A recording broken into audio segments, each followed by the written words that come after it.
Hi everybody, this is the second video on balancing chemical equations. In our first video we looked at the rules to follow and also some key strategies. And for this video we're just going to try a couple extra problems. So in our first problem here, one of the things that I notice right off the bat is that I have some polyatomic ions here. They have the ammonium ion that appears on the left and right hand side of the equation. I'm going to choose to kind of work on balancing that as a group. It looks like I'll probably just work left to right on this one since I don't see any elements that should be saved to the end. So let's start off with the iron. I'm going to have to put a 2 in front of FeBr3, the iron 3 bromide, and that'll balance off the iron since I had 2 of the irons already on the right hand side. We'll next work on the bromines. I have 2 times 3 is 6 bromines on the left, and on the right hand side I only have 1 bromine. So let's put a coefficient out in front of NH4Br, the ammonium bromide. Now let's turn our attention to NH4. I have 2 on the left hand side and I have 6 of the NH4s on the right hand side. So we'll put a 3 out in front of the ammonium sulfide, and now there's only one element left to balance, that's the sulfurs. And a lot of times what you'll find is that the element that you save to the end just magically works itself out, and that's the case here. I have 3 sulfurs on the left and then I have 3 sulfurs on the right. Okay, so here's our second problem. In this problem I'm going to introduce another strategy using a little chart to help keep track of your progress.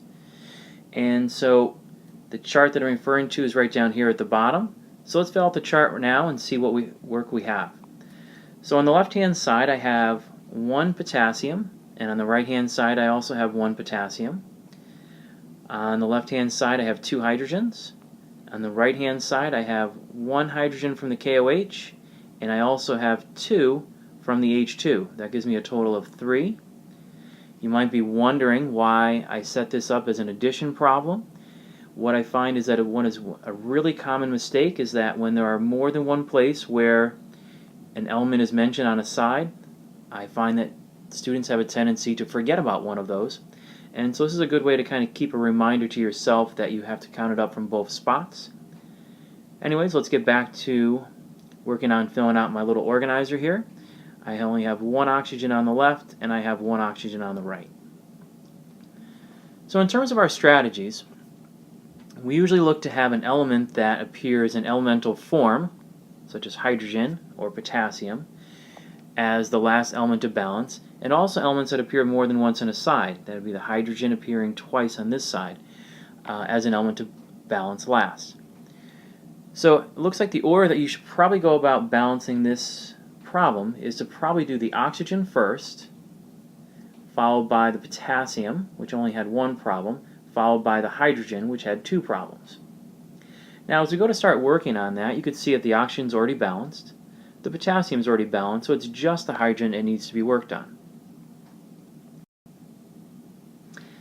And now that I start looking at the hydrogen, I see that this is kind of a tricky problem.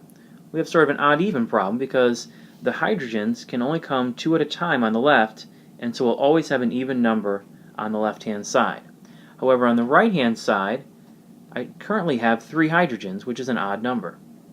So what I'm going to do is I'm going to double the coefficient that's in front of the part that's making me have an odd number. So let's put a 2 out in front of KOH and then try to work on balancing it.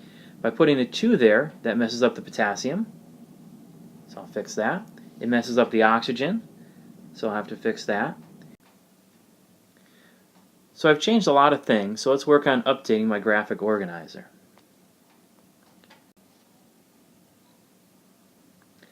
Let's see, for potassium, I now have 2 on the left and 2 on the right.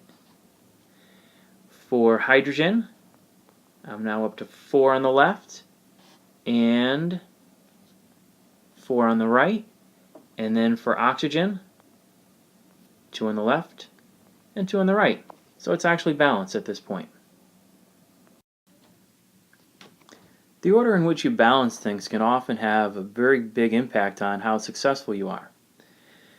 One of the things that sometimes is good to start off with is working with a formula that seems to be the more complex, and trying to work on getting the coefficients set for that. So in this magnesium phosphate, we have 3 magnesiums. We'll balance off the magnesiums by putting a 3 out in front of magnesium hydroxide.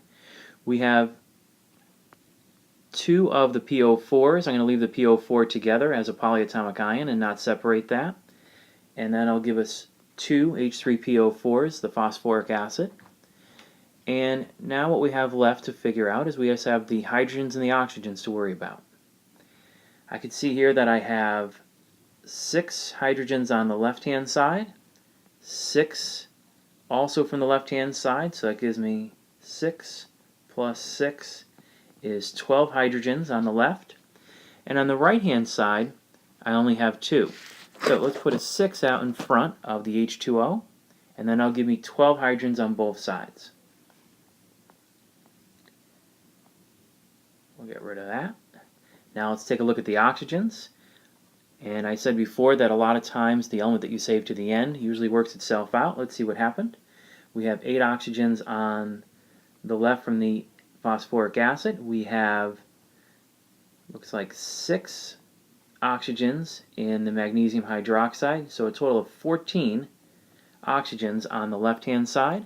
And on the right-hand side, we have 8 from the magnesium phosphate plus 6 more from the waters, giving me a grand total of 14 on both sides.